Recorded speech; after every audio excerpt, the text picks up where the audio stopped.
Hey everybody, it's the Review Revolution back at you again with the last in-pack of the Marvel Legends Modok series by Toy Biz. Now, not the last review we're going to do on the set, but the last of the in-packaged figures.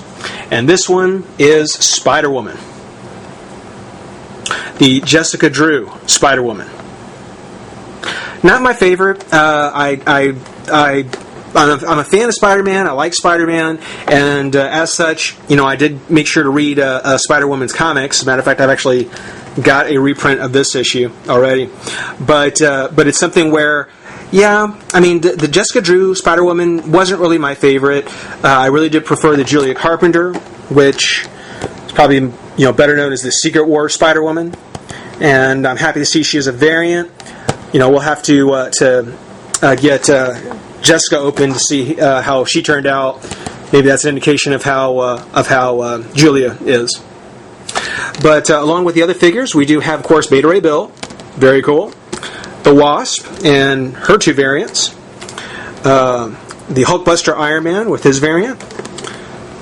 Moon Knight and Captain Marvel. And in this case, when you look at it, I may decide at some point to rebuild Modok. I know, call me crazy.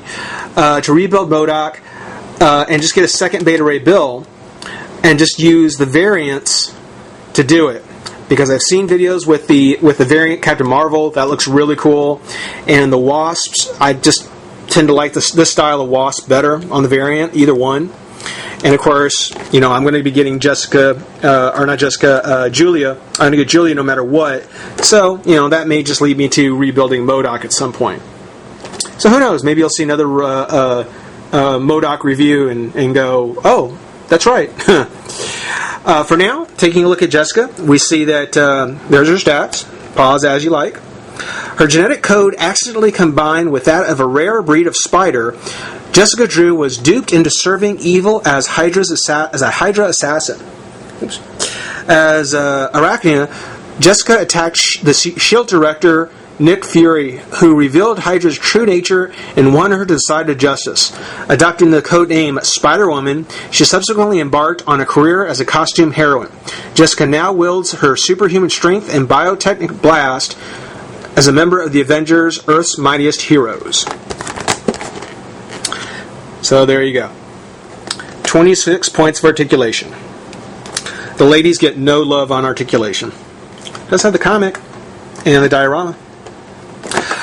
But Jessica, I believe she's kind of an early 70s character, and as we got into like the 80s and characters were seeing kind of a redesign, I was really glad to see her kind of get put away and see a more modern version with Julia Carpenter, and she's come back. Jessica Drew is back now as Spider-Woman. Jessica has kind of Julia has kind of let her have the name back, but still, even though she's original and even though she's the one that's kind of really there now, I still think that Julia Carpenter is probably the best Spider-Woman, personally. That's enough rambling on. Let's take a moment, let's pop her out of the pack, get a look at the figure. So be right back. Alright everybody, welcome back. We've got Jessica Drew out of her box, and wow, there's only a handful of things. I like this figure. I like her, I like Spider-Woman, I like the character, but there are a handful of things that the figure has that really bring it down, and bring it down in a bad way. First off, I guess, starting at the top, you take a look at the face. The face is beautiful. I think the face is done very well. The paint application is nice. The colors are really nice. I really like how it's done. The only thing I still don't understand is, a lot like X-23, her head is not positioned over her shoulders. It's not straight over her shoulders. It seems to be kind of, poking forward a little bit. It's not terrible, but it is noticeable. And just like X-23, I don't understand quite why that was done. Second, moving down, like with the Wasp, I'm not sure if it's a paint issue or if it's an assembly issue, but her mid-torso, when you look at on the bottom part of the pelvis, you can see the paint in the midsection kind of flows real nice, but it gets very, very thin up at the top, and when you look at the bottom of the top half of the torso, it doesn't line up. And I don't know if it probably wouldn't have lined up if it was flipped the other way either, but I just tend to wonder if they noticed it and they tried a quick kind of fix on it, or if that's the way it was intended. But yeah, that kind of bugs me a little bit. No pun intended. Another thing about her is, I guess, keeping with assembly-related issues, she does have very big hands. It may not be something you notice right off the bat, but the longer you look at the figure, you kind of look and go, does she have big hands? Yes, she does. I'd say her hands are about twice the size of what they should be. Keep going down on the boots. Now, the boots really show how this figure, this is not an original sculpt by any stretch of the imagination. The head is, and it looks beautiful. The rest of it isn't, and it's really a shame. When you look at the way the boots are assembled, you can see it has the V-cut in the front, but to give the effect, all they really did was they kind of kept the paint going, the paint pattern going over her thigh, or excuse me, her calf. And it seems cheap. It seems that it was just kind of a toss away thing. They figured, well, we can paint that on there and get away with it.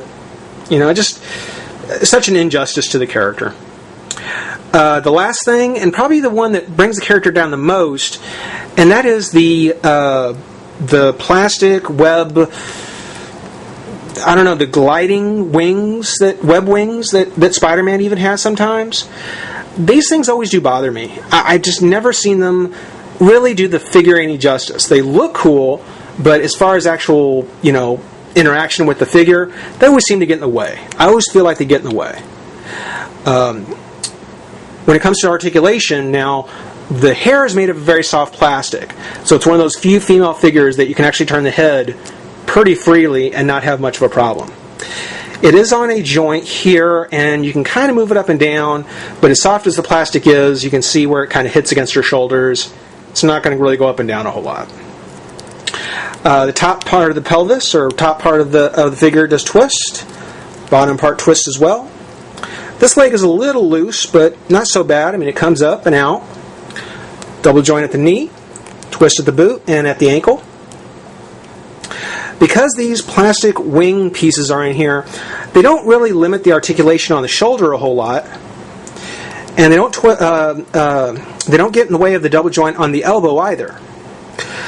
The twist of the arm is really where they cause the biggest problem, and seeing that there's no articulation in the glove and the wrist, no twist the wrist, you're kind of at the mercy of where you can tuck these in and how you can make them look how you can make the hands look while they're tucked away. The hands are on a hinge, but trust me, as soon as you start posing the hands, you're going to realize those are kind of big hands. Those are big.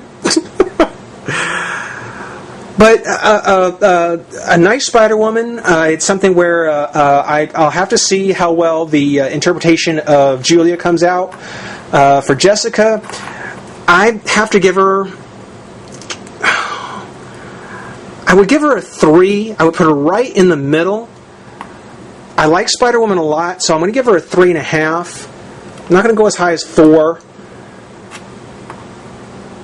I think that definitely, considering that she's kind of getting back into the public eye now, doing a new Spider-Woman figure might actually be kind of cool. As a matter of fact, I'd love to see her brought into one of the Spider-Man movies, maybe, and then see a new figure made there. That would be awesome.